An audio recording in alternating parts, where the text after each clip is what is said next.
the way the education system is structured, when I think of it, it's been engineered to basically produce the kind of skills and people you need for an industrial world.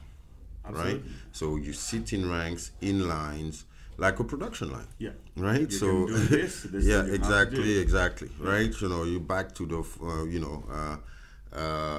Ford kind of T model where everything is in boxes. That's your box. You need to kind of do this, and then when you're done, you can go. Yeah. The world has largely evolved, but the education is still structured to serve that old world.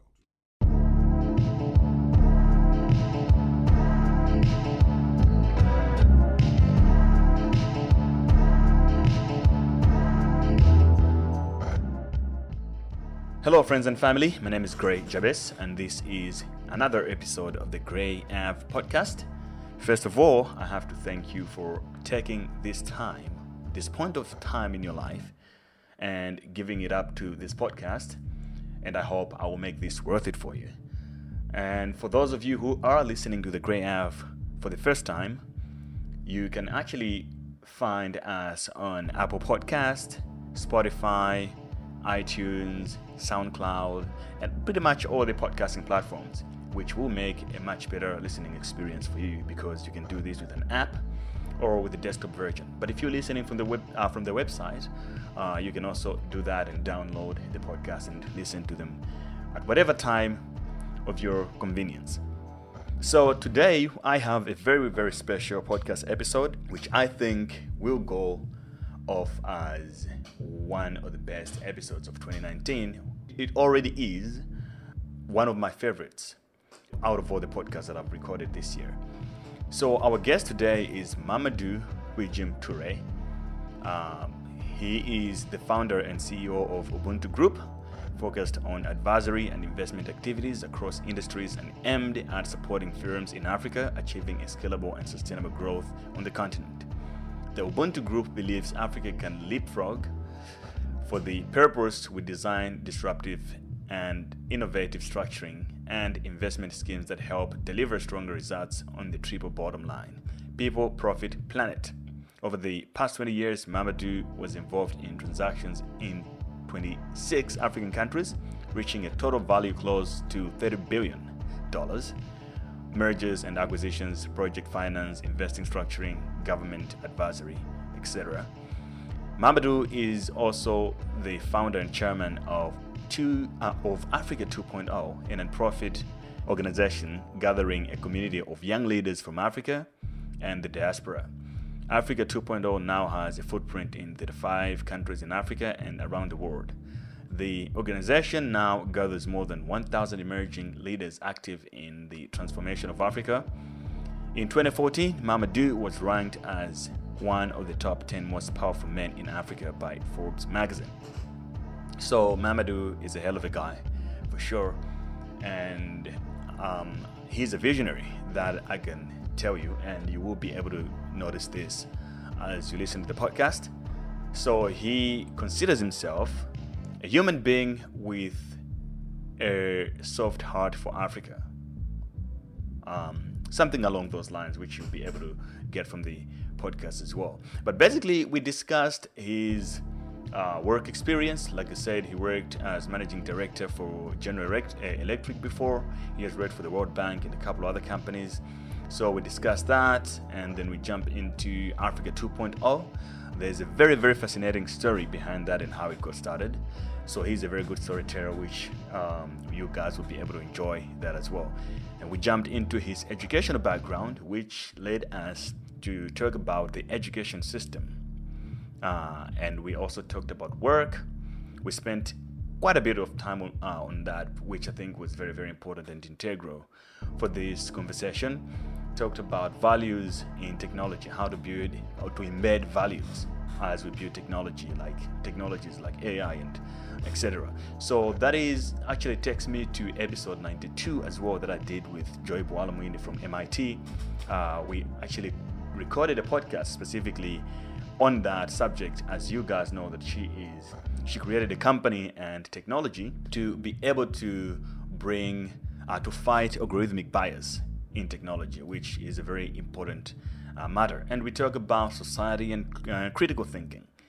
We talk about centralization and all sorts of stuff. Very, very philosophical episode, which I really enjoyed very much, because Mamadou has his own way of thinking. I don't think you get to meet a lot of people like him. So without taking too much of your time, I appreciate you for being here, and I'm pretty much sure that you're going to enjoy this episode. Remember to rate the Grey F podcast, give us a 5-star review on Apple Podcasts. That would be very much appreciated, and share this with your friends and family on social media. I'll see you at the end of the episode. Enjoy my conversation with Mamadou. Interesting. So Mamadou Toure. Yeah, I would say Mamadou. Kujim is, how would I put that? It's, let's say, my native name, if I may. Like a clan name? Yeah, from the part of Cameroon where my mother is from. And Toure is my surname. Okay, so where are you from? Cameroon or Ivory Coast? Cameroon. Oh, so you're Cameroonian. I was born in Cameroon, yeah. You use your Cameroon passport? Yeah. Okay. Yeah. But you're based in Ivory Coast? Yeah, I'm between Ivory Coast and Europe, right? So spend a lot of time in Europe and Ivory Coast, yeah. So, I mean, with your work experience, could you just share a little bit of that, what you've been doing to this point? So, look, I think before I started my own venture business, I used to be managing director for GE, in charge of investment and project finance for Africa, covering, the activities, investment of the groups, driving sales through financial innovation for the different companies of the group. So, power, water, mining, oil and gas, transportation, healthcare, aviation, etc. So basically, it was quite an interesting experience because GE is a technology company, right? So it was mostly industrial technology, more B2B kind of model, and looking at innovating, financing products or investing in some key projects that could drive the growth of the group across Africa, right? And at the time, it was quite interesting because GE was very bullish on the continent. So we could work across so many countries, so many projects. I think from a project size,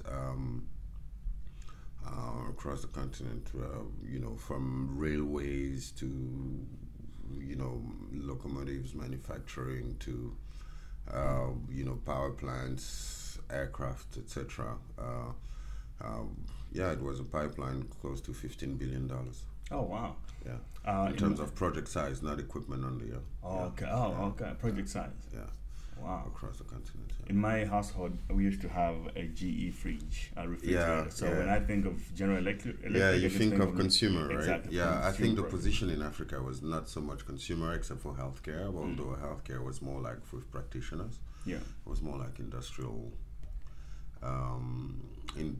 equipment technologies for our clients, right? So high-end locomotives, high-end turbines, and aircraft. Yeah, so basically, as an example, for instance, of the things I did, we were, for instance, in South Africa, we were bidding to provide close to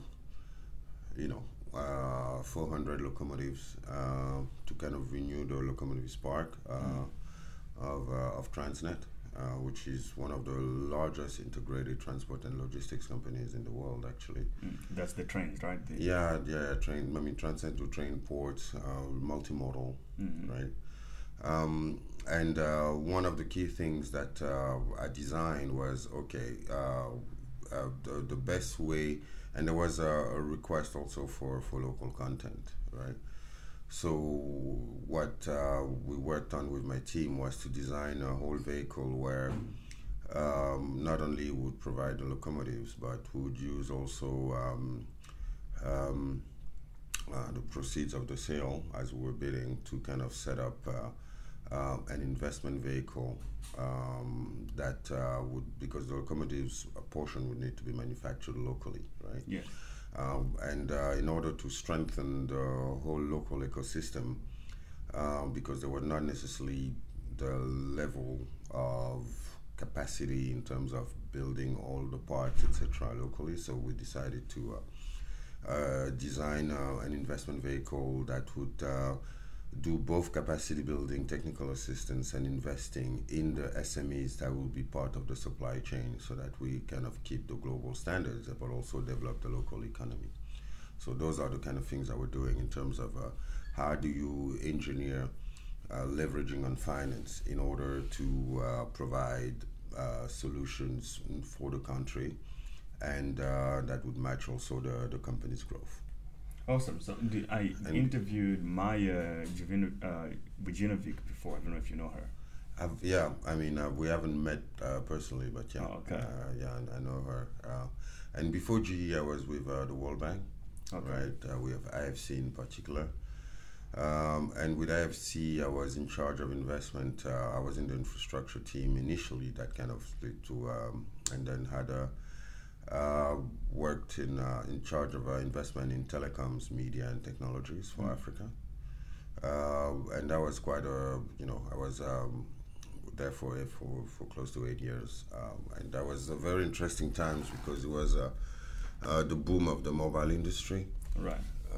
And and the whole emergence of the whole convergence, content, device, and so on. So fiber optical, and so I have a passion for technology, right?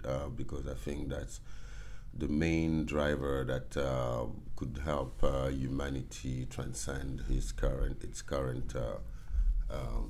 status, right? And of course, a passion for development, which is one of the reasons at the time I joined the World Bank. Although as I evolved, I realized that our views were not completely aligned. So, right, that's interesting. And it's actually during those days that I thought it was necessary, to set up. A collective that would gather people from around the world with African descent, and of course people in Africa, to start thinking around an alternative way for development, where the development agenda and the growth of the continent could be designed by this generation, and for which this generation of young emerging leaders would commit for the next 20, 30 years to actually implement that vision. So I kind of had a double life. Was during the day I was this banker, investing in projects that would help development, and after work I would basically coordinate a whole global network and mobilizing a whole global network of young thinkers. Forward thinkers, doers that believe in the development of the continent from wherever they are, and basically coordinate this collective of people to set up a vision for Africa. Yes. So, the funny thing is, it started a bit as a joke, because in the year before the World Cup in South Africa, so it was 2009 and early 2010, many of the people, because I'd been traveling around the world for assignments, business, and so on, and people knew that at the time I was kind of between South Africa and Washington, which was the headquarters, where I was spending a lot of time, and they said, look, we're coming for the World Cup. Can you get us tickets? Can you find us accommodation? So my phone kept on ringing from all parts. And I said, guys, okay, fine, but I'm not a travel agent, Yeah. And then I thought, okay, look, if we're going to have, and many of them were powerful in their own rights, they're, entrepreneurs, business people, advisors to ministers, some in France, some in the UK, Sweden, US, Nigeria, you name it, right? And I said, okay, so when I look at all those people who want to come here, I'm like, are we just going to come and watch football, right? And then I thought, okay, why don't we leverage on the presence of so many important people or critical guys that I have in my network and who need to come here to basically organize a mini forum in the margin of the games, right? So we can have fun, but at the same time we can start working together and discussing about how do we make this continent a better place, right? And how do we take our responsibility to effectively address the key issues that Africa is facing, and around a discussion platform where, you know, in between games, then we'd also do something very constructive. So then we did a retreat, right? And between the semi-final and the final of the World Cup, right? So we call it the Africa Leadership Retreat, and so people actually really love the concept, right? So I guess they love the concept because, of course, many were quite passionate about the topic, but also because they could justify their flights. Absolutely. It's fun. And justify where they're coming. So we were like, okay, look, I mean, you know, if you can kill two birds in one stone, why not? So for a week, and we had like very strong support. Grasa Machel, Nelson Mandela, security, stock exchange. And many leaders, so, you know, from Goldman Sachs, from different places. You know, we also had Trevor Manuel who came and speak. You know, so a lot of head of big banks around this topic, because we, you know, from both international and African. So we managed to pull together a very, very solid lineup of leaders. And then the point was, if we had to change Africa, what were the 10 priority topics that we'll have to address? Right. So, and basically, then the conversation started, the brainstorming started. So every day over 6 days, we were like, so we did Joburg, Cape Town, Durban. Right. So the two semifinals, Cape Town, Durban. So before the semifinals, then we'd have those meetings, and the day after, each things had its particular topic. So, and then the last event was the day after the final of the World Cup, where, you know, Spain won. And the interesting thing was, and then we said, okay, we came with the 10 priorities, right, which were, you know, rebranding Africa, knowledge-based society, upgrade infrastructure, entrepreneurship ecosystems, governance, also, of course, different key other topics. And, you know, out of those 10 pillars, we said, okay, but now that we've identified them and what needs to be done, how are we going to go about it, right? And then we said it's best to set up a vehicle, an entity, which role would be to drive that vision in order to address those issues. Right. So, and as we did that, we said, okay, what name should we see? We need a foundation. We need, you know, and then so we had to come up with a name. So, and I said, look, if we're building the next version of Africa, and because I was more of from the tech environment, of right, course, tech investor kind of thing, and I said, like, yeah, okay, let's call it Africa 2.0. Right, and everybody loved it, so we decided to call it Africa 2.0, and then, you know, we had to register, set up the foundation. So that was happening in parallel of my daily job at the World Bank at IFC, you know, traveling across and having to manage that. And what was even more interesting is, because there were so many people from around the world, so we had to set up chapters, right, in order to kind of address all those things. So, and we position as a think tank that does things. Right. And to drive that vision. So a year later, I had to, you know, during that time, we had to coordinate all those people to say, no, it's not because the World Cup is over and that you had your fun. The real work begins now. And actually, they were all committed, they stayed committed to actually work towards it. So we had like working groups. It was very much an interesting open source project, but for to draft a vision, right, and to draft a roadmap, but with leveraging on people around the world and their skills, etc., and they would contribute. So instead of building a software, who were building change, you know, and a manifesto. So that manifesto, you had so many contributors, which was basically condensing the key proposals and roadmap to effectively make it happen. So we went actually to present it in Davos at the World Economic Forum, which was the official launch, and the African Union also.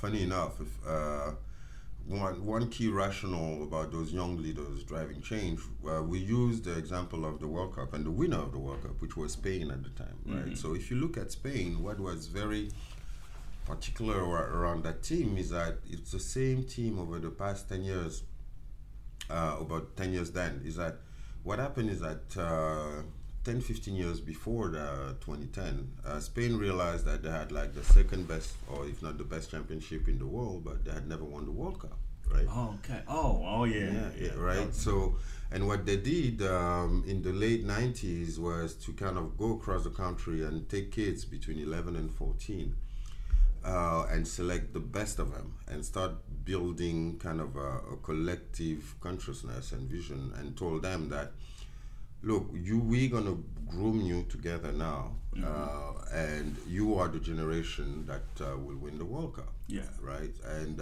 so as they grew, they became best friends, worked together, and grew with that in mind, right? And it used to be called the Chavi Project, if you will, right? Right. So and it was a conscious project. It wasn't by chance. It wasn't by chance, right? So the point of getting all those young leaders from, you know, young professionals, whatever, and say, look, we're going to build a vision, and we take the responsibility to drive it over time in our respective field, and commit to kind of bring growth, enlightenment, you know, in the region, right? So that's how 2.0 got going. And a few years later, funny enough, after we presented our vision and a vision for Africa, the African Union decided to launch Africa Vision 2063, which was a 50-year vision. So for us, it was a major victory, right? And it shows, and that's where it's interesting when you even think of crypto, right? Is that a lot of things start from the margin, right? Change rarely happen from the center, right? Yeah. And the same way, if you think of hip hop, right? It started in underground New York. Even, you know, house music started in, you know, underground Detroit, right? And point was, and that's also why I'm very fascinated by blockchain in particular, and the way it started, right? You know, from the fringes to the center in terms of earthquake that is happening, where you really now have people who experience the world in a certain way, and who are the ones who really feel the challenges. That is a very good point, right? Man. Yeah. Who really feel the challenge that it poses, and because they don't rely on the center entity to affect that change for them, they build the change. Yes. Right? And we were beating that mindset. So that's why, you know, you know, when I got familiar to blockchain, I said, yeah, I belong, right? I belong, because it's really the way I think, and the kind of it's a movement. You know, I said this to so many people that, you know, if you have lived in Africa and when you come across blockchain, it's more likely that it immediately makes sense. Even the concept of crypto, it doesn't take you a very long time to understand. It doesn't take you a long time to understand, and so, and that's where I think it's a powerful thing, you know, and that's also why I realized that, okay, how can we have impact, right? And for me, impact and driving change and you know, raising consciousness is something that has always been part of my way of life. And you know, and when I joined the World Bank, I was really hoping that this whole development, and then I realized that's not where it is. That's not. It's not. Let me be politically correct. Yeah. It's far from enough. Right. Right. and it has a lot of flows. So I said, okay, look, we need to take our destiny at hand. And I think the beauty of blockchain is the whole decentralized model gets people to take ownership of their own destiny, right? It's a very empowering tool, right? So, and just to come back to like my background, whatever, before the World Bank, and that's the interesting thing, before the World Bank, I was in Paris. I grew up, born in Cameroon, grew up in Europe, in Paris in particular, where... How come your English is so good? And I read that you speak about 5 or 6 languages. I don't know. I guess I got a good ear. I don't know, but yeah, on practice, I guess hard work too. So I was in investment banking in Paris, right? So doing mergers and acquisitions, government advisory, project finance, working with all the multinationals around the world. Who had interest in emerging markets, and I decided also to focus on Africa in particular at the time. And the interesting thing was, again, at that time, I had a lot of I was quite lucky because it was a time where most of my friends actually, I came from those typical, Ivy League schools, and did my master in finance, etc. And most of my friends, of course, went to London and New York, Goldman, Lehman, JP Morgan, of course, etc. And then, I wasn't sure I wanted to do that. Right? I was like, if I'm going to go there, I'm going to be a number cruncher in a big machine, absolutely, right? And luckily, with BNP Paribas, there was like this Africa division, right? Or emerging markets with an Africa focus, etc. So I said, okay, why not do emerging markets and do a bit more of Africa while I can? And it got very interesting because it exposed me very young, at 23, 24, 25, to some very powerful decision makers that I was basically business guys that I was helping structure their deals, right? We talk about Negib Sawiris from Erascom, we talk about Mo Ibrahim from who built Celtel. You talk about Aliko Dangote, right, whom I advised on his cement plant and his first cement plant, etc. So I was extremely lucky, right, to with my little age, if I may, and in a very flat structure, because our structure was flat, to basically be exposed to key governments and help them in the privatization process, or sector restructuring, or key business guys that were like icons either in the making or confirmed icons, right? And then I could see their whole business strategy, their group, and advise them on this and that, and then say they should structure like this, and if they would merge or sell, right? So there is hope, and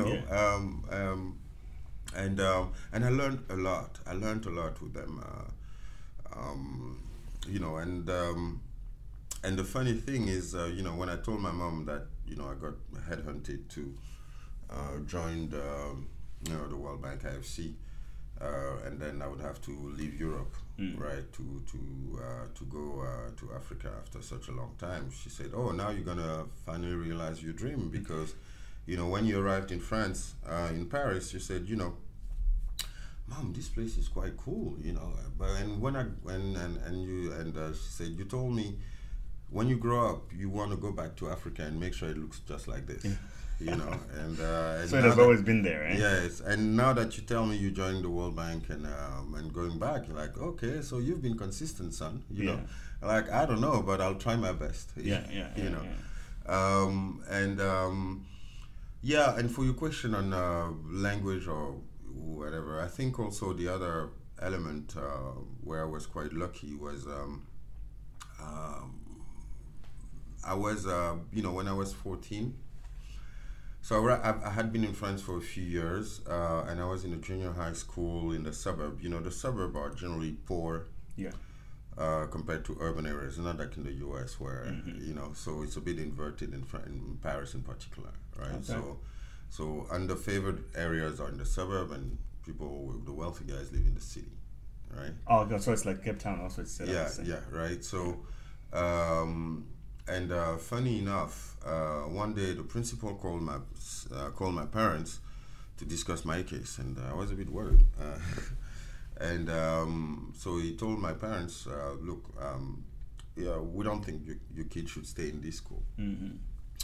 So my mom said, I don't understand. Why do you want to fire him? He's top of his class. Yeah. Okay, he's very turbulent, which I was. I was like extremely. I was a troublemaker to a certain extent. But you can't really fire him for that. And so she thought, okay, maybe the guy is racist or something, And the principal said, no, ma'am, there's nothing. We don't want to fire him, but we think your kid is extremely bored, and you might lose him. So it's best to send him to. There's this school in Paris called Relevant, where he might be more at ease because it's a highly competitive environment with, like basically whiskey school kind of thing, right? So I didn't really know much about that school. So and the principal said you should have him try and it might be a better environment for him. Mm-hmm. Actually, I did try, and I got they picked me, yeah, right. So, and and I was surrounded by whiz-kids. That was really the case. But did you thought of yourself as a whiz-kid while you were growing up? No. I thought myself as a cool guy. Yeah. Right, as a cool guy that was playing soccer and basketball. That's and I happened to be just lucky to not work too hard to have great marks, but not really a whiz-kid at all. So it was quite an experience because all those guys were like, they would have probably done the program during the summer holiday, and you kind of like, you're learning, they're just doing revisions. Exactly. Right? But it was nice because it was my first really global environment, right? Mm-hmm. So you had kids coming from Russia, Sweden, Romania, US, different places. I was the only black kid there. And it was like very enriching, and then of course no wonder, I think probably 2 out of 5 or 3 out of 5 Nobel Prize come from that school. French Nobel Prize come from that school. Oh wow. Yeah, I think, yeah. So I would have gone somehow at some point to that school. So it was great, and then it even comforted me to the fact that I had a responsibility, right? Because I was extremely lucky.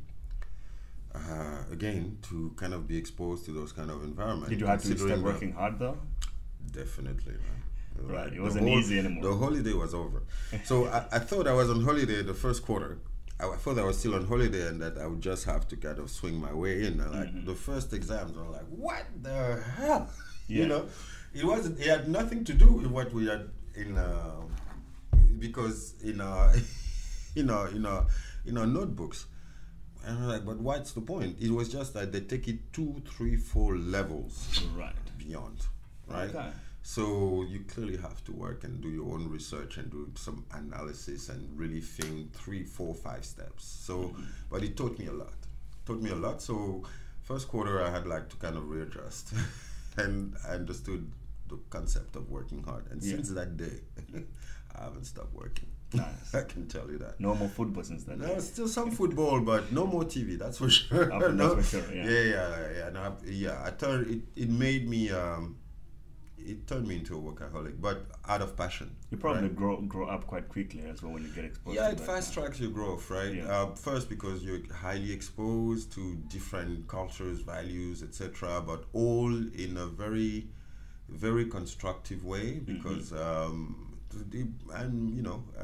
that was great, and also many of my best friends up to date are from that school, right? So from high school. So it's been a very unique experience, I have to say, and and I learned that I can't just rely on my on my sixth sense, if I can call it this way. And also I developed a passion. I started also doing a lot of research about, Africa culture, about where I was coming from. There was also a mix of adolescence, identity, positioning in that mix, right? While at the same time looking for what should be your contribution to humanity. Right. Yeah, that was really the mindset I started putting myself in, and I enjoyed every minute because it was a free flow. So you don't work hard because they give you a lot of work. No, you work hard because you know the test they're going to give has nothing to do with what you've learned. So, but at the same time, also there was so much freedom. It wasn't, if you don't come to class, that's your problem. Of course, right? So they won't call you dad or your mom because they didn't see you today. So the model for me was perfect. Self-responsible. Right? Self-responsibility. Right. And it's the funny thing is that it's where the world is now going to more and more, right? Where people basically work from home, where things are decentralized, etc. But I've been into that space, into that mindset since I was 14, right? And that was a challenge for me to adjust and adapt in the corporate world because I was like, I don't need a cup on my back. I don't need to tell you where I was. Just here is the work, right? And so it was a bit of a adjustment challenge for me to kind of have all those barriers and those controlled levels because I was like, I'm not a child. I know what to do. I know what to do, right? It's not about me kind of ticking a box or showing up for you, So the way I've been molded made me very much of an outcast all my career, right? But luckily for me, I was delivering results, right? And that's also why, when I was, with IFC, World Bank, or even GE, I have felt that need to kind of get involved into something else that was, at least for me, bigger, and that was serving a greater purpose. And also because whatever they were asking me to do, I think I was doing it in less time. Right. And then so that I got more time to kind of do things that were meaningful for me or for others, right? So it's interesting to see this whole decentralized world coming to fruition, right? It feels like sometimes I felt like I was born a bit too early, kind of thing, but I'm glad that before I die, I'm seeing what I thought should happen, and that's where also blockchain is very exciting, is that it's a very collaborative environment where people validate blocks, etc. Where you can have a whole decentralized organization where everybody is a bit of everywhere, but they're just accountable. It's all about the work. They're accountable for doing what they have to do, right? And this is more my style. This is more what I believe should be, right? But of course, it takes also a level of sense of responsibility from the population and from the people, right? But it will probably implies to change the education system. Absolutely, I can't wait for that moment. And that's another thing where the mammoth is a very tough one to crack, right? Or to at least to address education. But the way the education system is structured, when I think of it, it's been engineered to basically produce the kind of skills and people you need for an industrial world. Absolutely. Right? So you sit in ranks, in lines, like a production line. Right? You can do this exactly. Right? You back to the Ford kind of team model where everything is in boxes. That's your box. You need to kind of do this, and then when you're done, you can go.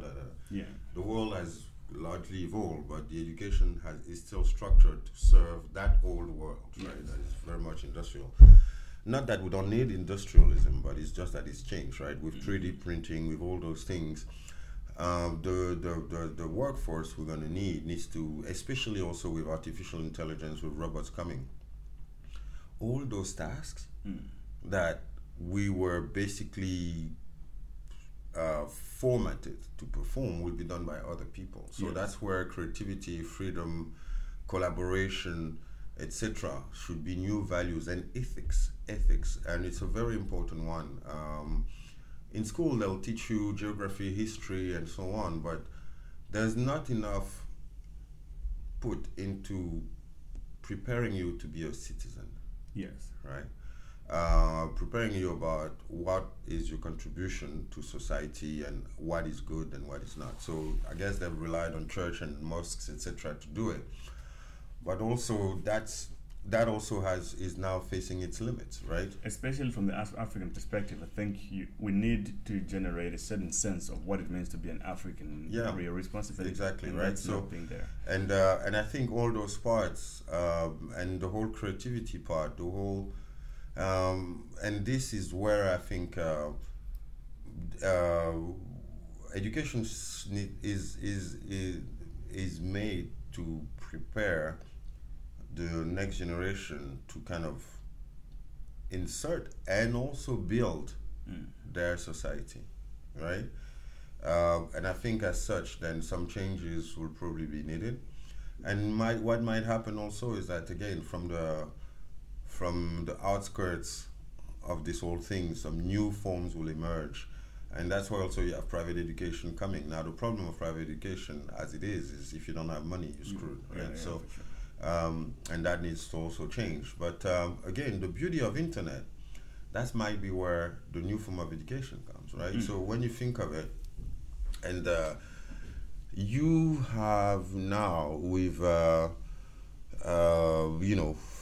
MIT is now providing free courses online. You have Coursera, that all those things where with the era of information, knowledge becomes a commodity, right? Where you don't necessarily need to have gone to the best school anymore to kind of learn something, right? And I think where you now have those tools, and it's quite critical, and it's a very unique opportunity for people in emerging markets, right? In Southeast Asia, in Latin America, and Africa, where knowledge is no longer the exclusivity of a minority. Yeah. Right? You can go online and learn stuff for yourself, right? I have to say, I never attended a blockchain class. Did you? No. I mean, I'm from someone who I after high school, I dropped out of college, and I've learned a lot of things from MIT and other sources. Even back then, I had to hack a lot of stuff to get it. Exactly. Now you don't even have to do that anymore. It's all public information. Exactly. Yeah. Right? So if you had to hack stuff, it means that you've learned to code by yourself too. Exactly. Right? Yeah. And this is the new generation. This is really what we need to empower people around, right? While using, education more in building people that are going to build a new world, but with values. Because when you think of artificial intelligence and even hacking, right? So you have white hackers and black hackers. Not sure why they call black hackers the wrong one, but it's another topic. We'll get back to that another day. But point is, if you ensure that people's values are correct, then you keep that framework where there's going to be a constructive working environment, right? And I think that's the big, because with artificial intelligence, if you don't have the right level of ethics, you can screw people. Absolutely. Big time, right? And that's our biggest risk. How do we put values into programming? Right? And all those things. So, and all that, I think, is going to be the real critical questions that we'll have to ask ourselves. So, yeah.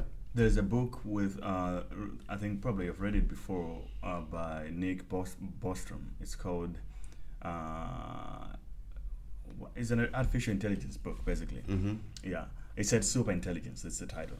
So there is that question about how do we instill morality into AI, for example. My thought is, if you have enough people, I mean, we can agree that most people have good intentions, right? Most people are good. We can agree on that. Only a few usually have bad intentions. But if you have more people getting involved in technology like AI, you eliminate the number of bad people involved. Much like if you think of how the Bitcoin network is set up. It's difficult to have a 51% attack because most network participants don't have malicious intentions. Okay. I'll take your point. I'll just give you an example. Do you think any nation, the people of any nation, really want to go to a war when the nation goes to war? Where the nation? Oh, you see, so the question that you just asked is exactly what I ask my friends when you're talking about war.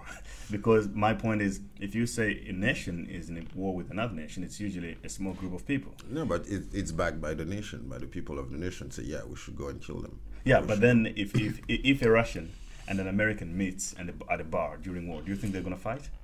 Not necessarily, but they're going to have apprehension of each other. Right. Because of how their mind has been twisted. Exactly. Right? So it's not about most people having bad or good intention. It's about how much the mind have been twisted. Right. Okay, that is a good point. So yes, Rousseau, which is a French philosopher, that used to say, every man is born a good person. It's just society that corrupts him. Yeah. So that's the problem. Is that we all have good intentions as individuals in principle. Yes. But you can find a good reason for me to get you to change your mind, right? And to say, look, we need to take that guy down. But you think you have good intention because you've been told there's the good and there's the bad, right? But if think of a stupid thing, right? As stupid as it may be, but people who, the terrorists of a group are the heroes of another group. Yeah, that is true. Who is bad, who is good? Now, some are bad because they kill. Others don't necessarily kill, right? So I think, and that's where, it's beyond being good or bad. It's what I would call the critical sense, right? And what I would call also you have another phenomenon that is called the integral theory, right? Where for decisions you take into consideration the individual, the group, internal or interior things, and external or exterior things, right? And it's the combination of all that really should or not justify an action. But the way we've been trained to think is very binary, and that's the danger. And the problem is also the way our minds can be twisted, right? Or how we can be manipulated in one or the other direction, right? So basically, this is about group thinking. It's about critical thinking. Critical thinking. Okay, that's much better. Yeah. And that's also things that we need to be taught, right? When you see an image on TV, I can make you believe anything. Yes. If you don't have critical thinking. Oh, of course, yeah. Right. I mean, but that's the majority of people use. Obviously, with the TV, it's predictable what they can say because of what they've seen. But they're not bad. No, they're not. They will say yes. Let's go to war. Yeah. You see my point? All right. So how can we create a society that is high in critical thinking, that people can think for themselves? Obviously there are still going to be biases and things that we can all fall prey to. I think critical thinking should become the very central element within education. That's probably what might be the salvation of society and humanity before we end up destroying one another. Right? And also the whole integral thinking is like, when I say integral theory, is not just about me, right? And that's also what is interesting on blockchain. It's about us. Yes. Right? The capability to think us versus I. Right. Right? So move from the ego to the universal is really our responsibility, and where I hope blockchain will take people to. Yes. Right? And it's difficult. It's not easy, and it takes time, right? So it's, you don't want to put a grenade in the hand of a 7-year-old child or girl. That's where you need to prepare that child. Absolutely. To know what's dangerous about the grenade. Yeah. Right? And I think so technology without consciousness might be very, very dangerous. So you share the same fears as, say, Bill Gates, who thinks that, or Elon Musk, who think AI is one of the major threats coming up? No, it's the human that is a major threat. Okay. Not AI. AI is who does AI? We do it. No, but there's a section that says, if this technology we're building, we're trying to emulate the human mind or surpass that as much as we can. No. To a point Okay. It might. Let me. I don't share the same. No, it's a very powerful point you're making. Except that I believe it's a necessary evil. I'll tell you what. AI is taking away from our thought process.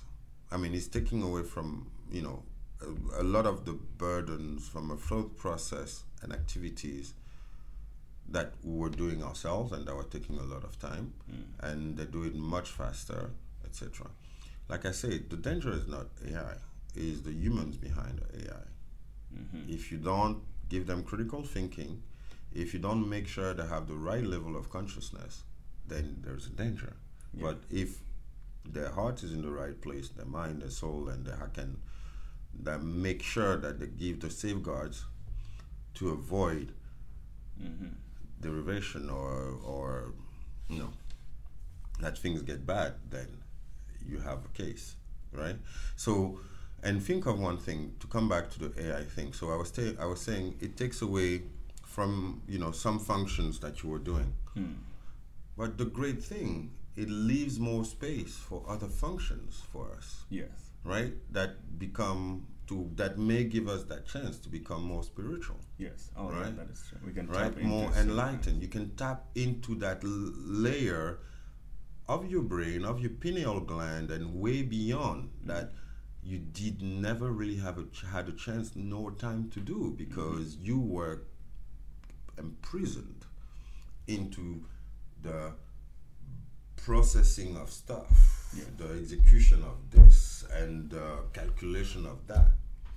If it can take away all those functions from you, and now you can have that chance to kind of become more spiritually enlightened, spend more time on your mind and soul versus your brain level. Yes.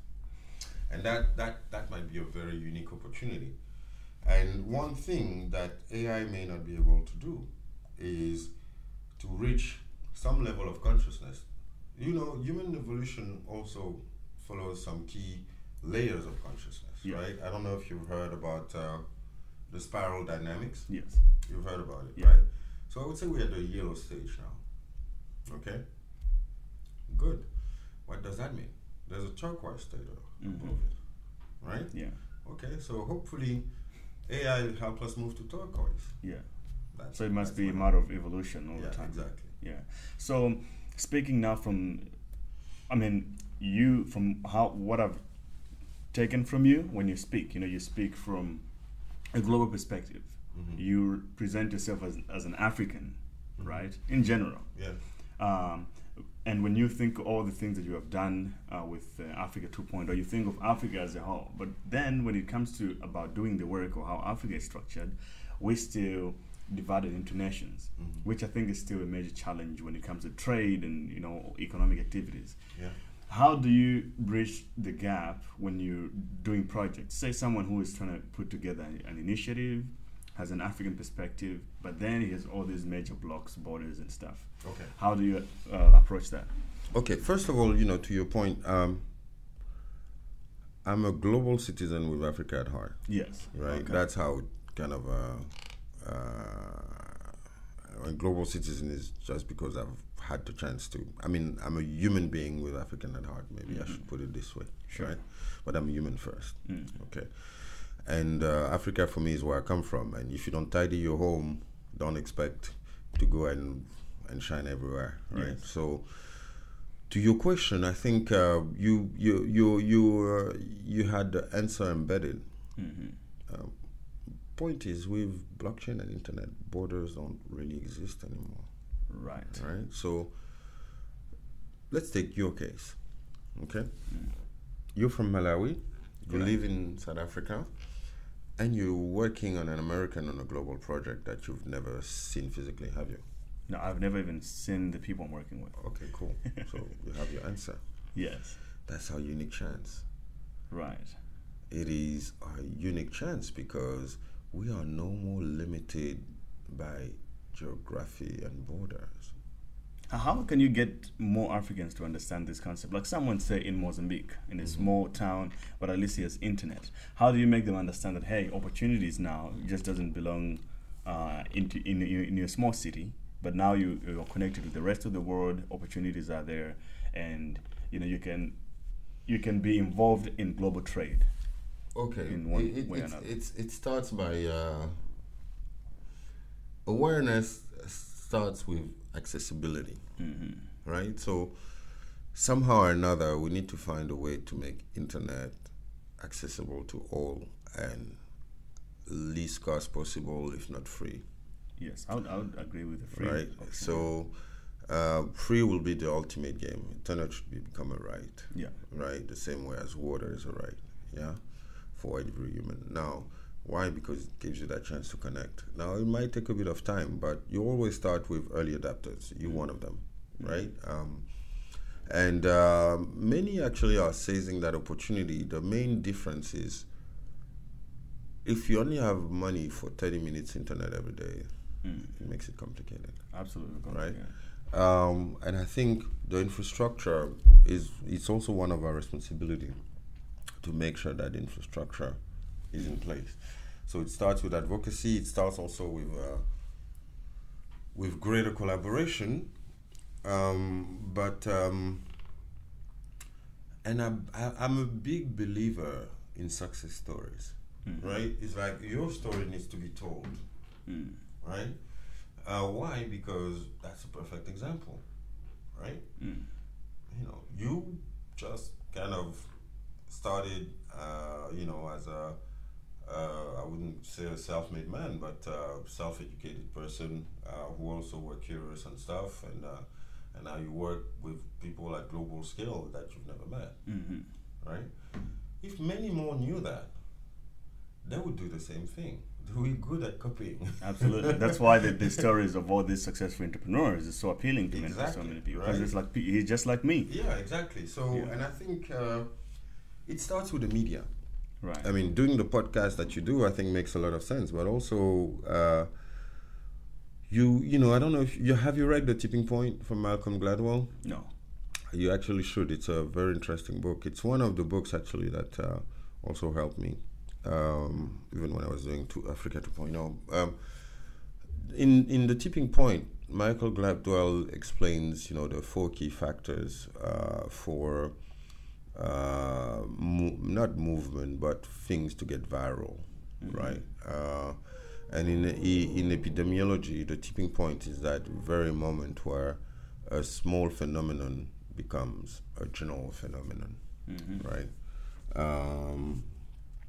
And you have 4 major elements. You need a maven, right? You need a maven is somebody that is credible, is some form of authority that when he says something, people would trust their word. You need a sticky factor, and the sticky factor here would be the success, right, of some of them. You need somebody who also has the right network, if I may, somebody which is not an evangelist but a catalyst, right? So catalysts today are media people or successful people who can tell their stories, right?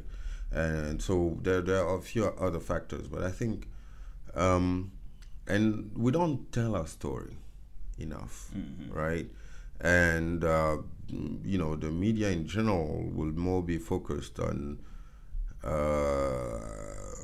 and it's sad, on politicians doing this, doing that, than shifting the interest on, that kid has done this amazing thing and that. And I think there's a mindset shift that needs to happen, right? Because there's this general tendency to centralize the focus at the top of the decision making in a world where the rulers might no longer be the ones in power. Yes. There will be at the outskirts designing this technology, these new things. Think of a Zuckerberg, right? The guy was, a Harvard dropout, and he built like one of the most powerful social media network, right, in the world today. So, if we spend more time, and also our leaders insisting, and even for themselves, instead of people still looking at how much money has been stolen. If they encourage people to look at the guys who do good so that they have a bit of peace, everybody would win, you know. Yeah. But it's just taking a bit of time for them to understand. But I think that's what you need. You need an attention shift towards what actually can inspire people. All right. And those young developers or not, or people looking at opportunities and then they end up working at global scale, right? They don't realize that just by being on LinkedIn, they can reach anyone. Absolutely. Right? Yeah. Right? Yeah. Forget the fact that you live in a shithole somewhere. You have a computer, you go on LinkedIn. If you have a bit of skills on something, you can reach a CEO. Yeah, exactly. Just send him a message. Yeah. Right? And we underestimate that, how the world has become borderless. And how easy it is to move money even with things like Bitcoin. Exactly. Also, it's, you send you money, you don't, and no and accounts needed. Yeah, no, you don't need an account, etc. You can go and cash it. So all those things, it's about awareness. But it always, and I think it's very important that quickly in Africa, awareness happens, because it's probably the terrain that will face the least hostility to blockchain and to tokenization. Yes. Because it's a place that needs it the most and that can adopt it the fastest. And the problem of the Western world is indeed the whole regulatory environment and the thing, which is a good thing because it sets a framework, but which also can limit sense growth. Of growth and entrepreneurship, right? Yes. So let's not underestimate the fact that, like the Bible say, the last will be the first. Right? Yeah. So sometimes having a virgin land, you've been crying over it because there's nothing. Yeah. But guess what? The nice thing about a virgin land is it's a land of possibilities. Right. If most Africans could think of it this way, things would have been different even. But that's where we're going. Yeah, exactly. Man, thanks so much, Mamadou. I appreciate it. I think we should do this more. Sure, no problem. Yeah. More than happy to do the next.